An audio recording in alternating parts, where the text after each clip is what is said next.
All right, ladies and gentlemen, now we have Andy from Slay. Hello, everyone. I'm Andy Taradat. I'm the CEO of Slay TV. Happy Pride.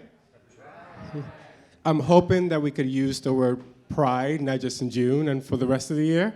Yeah? All right. So Slay TV. Slay TV is the premier destination for queer and trans entertainment. Slay TV is a media agency, and we were founded with a mission to elevate the narrative of queer and trans people of color by creating and curating compelling video content. We've amassed about 10,000 hours of content in our platform. So, I've been probably in my early 20s, I think I spent an inordinate amount of time telling people that they should tolerate me because I was born this way. I had no say in my identity, I just happened to be gay, and I was asking for the world to accept me and just tolerate me. And over time, I realized that it wasn't enough. It wasn't really taking a place of strength. And for me, I decided that at this point, we can no longer say that, like, I'm born this way and this is why you should tolerate me. Instead, the reason you should actually respect me is because I'm telling you that this is my identity. We shouldn't have a conversation about queerness to fit the heteronormative narrative, which is that somehow I am part of the normative set of identities. So I think it's important for us to really have a discussion around what identities are, because we've spent a great deal of time reflecting on our identities only in the sense of the normative narrative. And this has been touched upon a little bit during this discussion. The difference between LGBTQ and what we refer to ourselves, which is QTPOC, that's queer and trans people of color. Now, I remember the days when we had conversations around the discussion about LGBT was really gays and lesbians. And then we realized, oh, we left out bisexuals, so we added a B. And obviously, we had also left out the trans community, and that's how we started going into LGBTQ. Now, the problem about this is that it's still a 20th century idea. Our identities are, in fact, more fluid. We don't fall into these easy boxes of checking LGBTQ and being one of them. Our actual identity are fluid. And when I say that, I mean that it doesn't mean that if you're a straight person that you can't be categorically just be in one box. It means that for some of us, the box is a circle sometimes. So I think if we really want to look at identity in totality, we have to look at it through the lens of intersectionality. And what that means is that, and I know that it's a buzz term that I've ever heard, but just to explain it for anyone who haven't seen it in this context, it's really looking at identity through the lens of three things: gender, race, and class. If we're not doing that, we're not really telling the totality of our stories. So when I talk about Slay TV and we talk about QTPOC, we talk about the queer and trans expressions of people of color. And we say that because we can't isolate our identities from where we stand socioeconomically, and we certainly cannot remove race from the equation. I know that there are a lot of conversations, especially in this political climate, about the identity politics. But the reality is, going back to Not Born This Way, is everyone should have agency in how they express their identity. And when I ask for respect, I'm asking you to respect, I'm not asking you to agree with my identity, I'm asking you to agree with who I say I am. And that story could change from day to day. But no matter what it is, that's really what it's about. Now, I say this because, and I've been hearing this buzz term today as well, is we talk about being intentional at Slay TV. We developed this brand so that people could express themselves unapologetically and not fall under the boxes.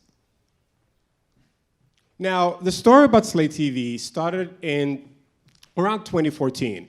Our founders are two filmmakers, Terry and Sean Turrington, who had created two original web series. One was Love at First Night, and the other one was called No Shade. And they had developed this following across YouTube and Facebook, and realized that they didn't want to be beholden to these platforms. So they spend days and nights trying to figure out how do we create this app. And Sean spent a whole weekend and ended up saying, all right, I think we figured it out. We're going to use this template, and we're going to actually have this app. So they started showing like one episode of a show and slowly saying, hey, if you want to see more of this content, come see it at Architect, which was the original name of Slay TV.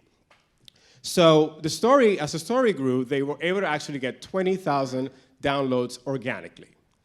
I heard the story because one of the co-founders, JFK, somewhere in the back, heard the story of Sean, who was looking for guidance to figure out what did they have. And I have spent the last 15 years across publishing and agency, and yeah, creative agencies. So, and I was like, well, it's really difficult to have 20,000 people download an app. We always talk about barrier of entry because it's a lot to ask for people to go and download an app unless it actually provides an utility. If it helps you check out at a supermarket, if it's a way for you to enter your gym, then it is. But otherwise, you're gonna have someone who either downloads your app and never uses it again. So the idea that we had this amount of downloads meant that we had a market. But then we realized Architect was like, it's supposed to be like we are the architects of our content. And I was like, that's too brainy. So between James and Sean and the rest of the founders, they were like, it has to be a verb. And Sean is like, we slay.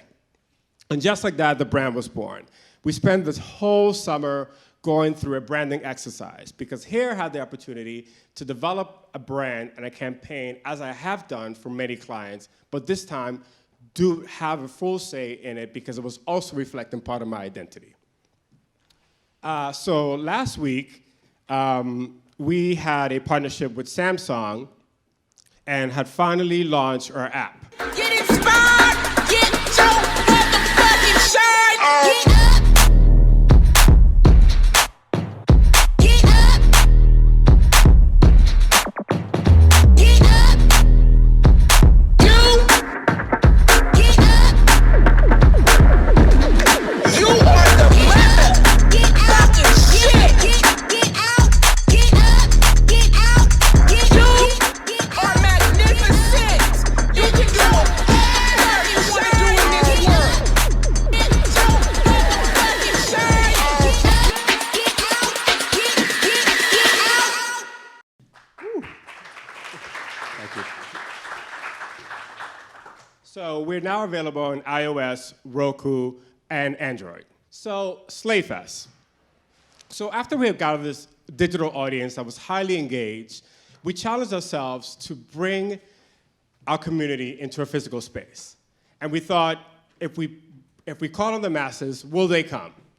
We spent a year trying to build programming and decide what it was going to be. So Slayfest took place last year at BAM, Brooklyn Academy of Music, over the course of one day. We did 10 hours of programming that involved panels, screenings, because we're a film festival, and a concert. And surprising, beyond expectations, we realized that 1,500 guests came to this. So again, we were like, we have a proof of concept.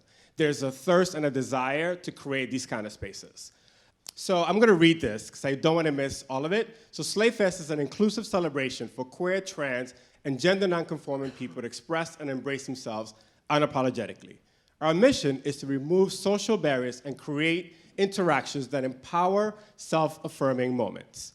Now, going back to intersectionality, when we talk about the trans community and the gender nonconforming community, what we discovered growing up was that, yes, there are many queer spaces. Some of them have closed in the last 5 to 7 years, I think because we're sort of integrating into general society. At the same time, I still think that when queer people get together, it's still divided. It's the boys on one side, it's the lesbian parties, it's the trans community. And our challenge was, we wanted to create a space that was reflecting a programming that was actually inclusive of everyone within the queer community. Queer speaks to the spectrum, and not just the letters. So Slagency.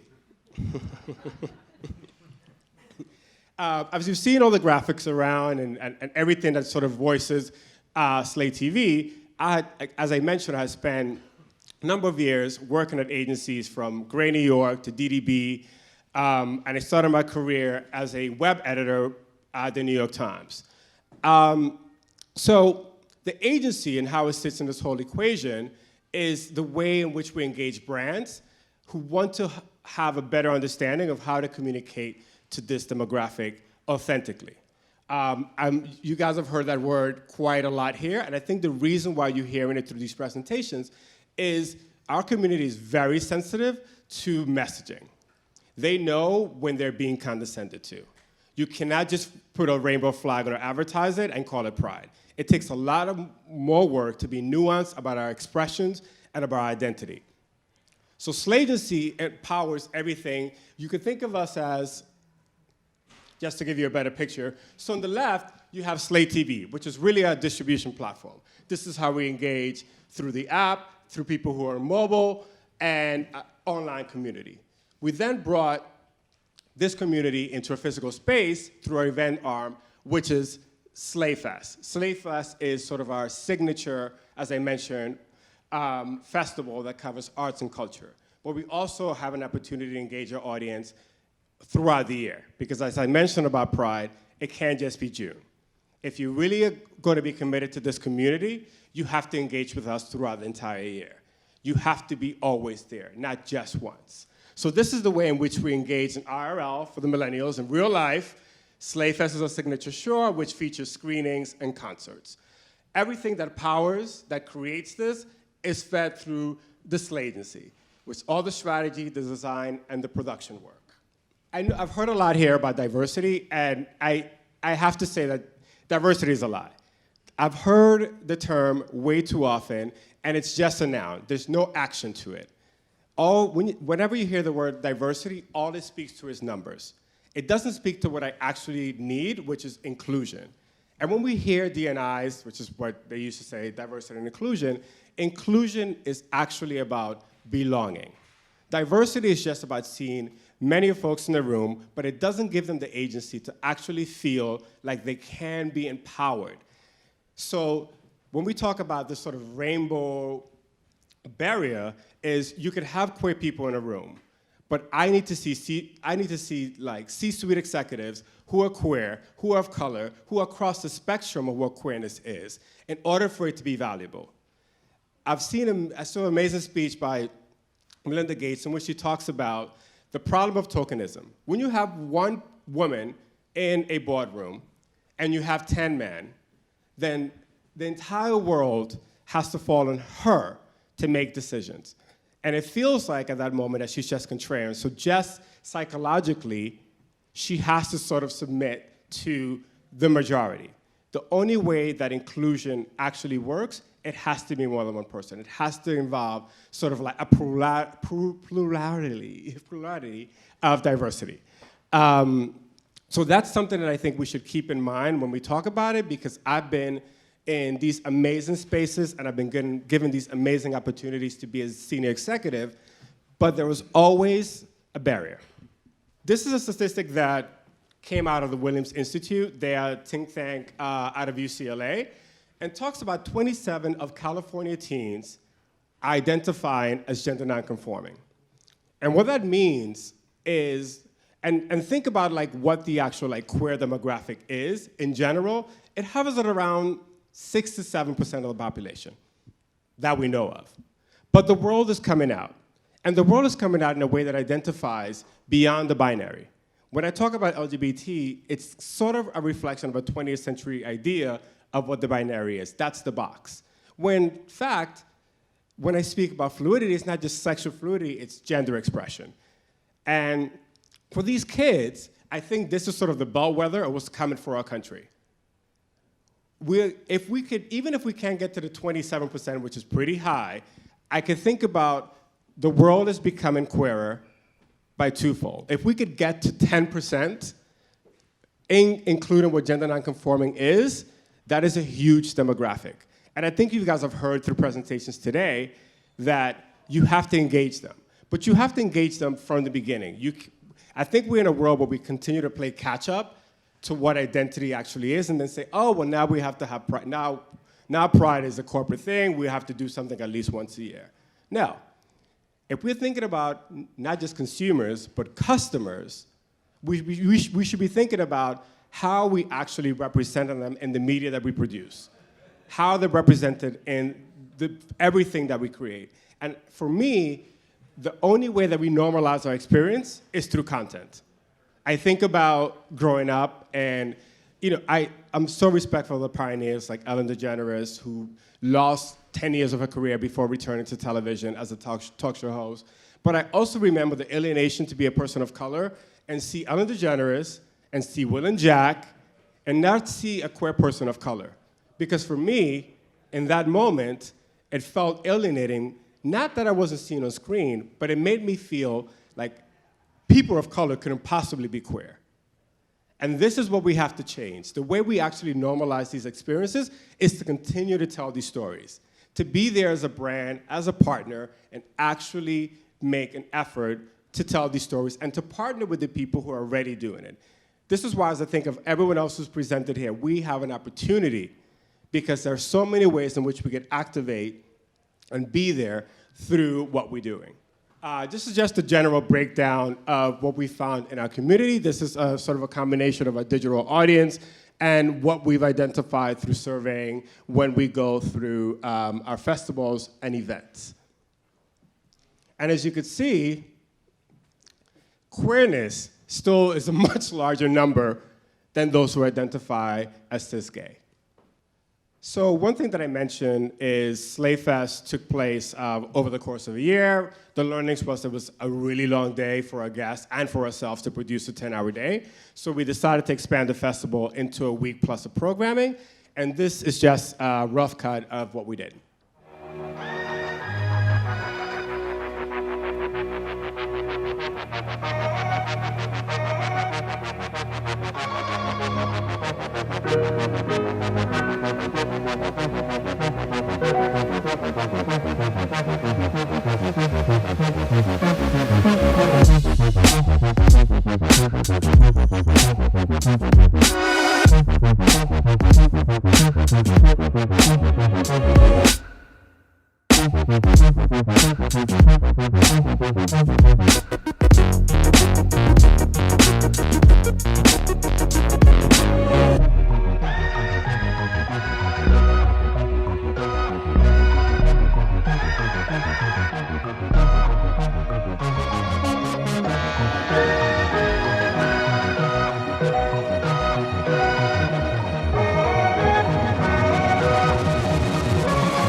Thank you.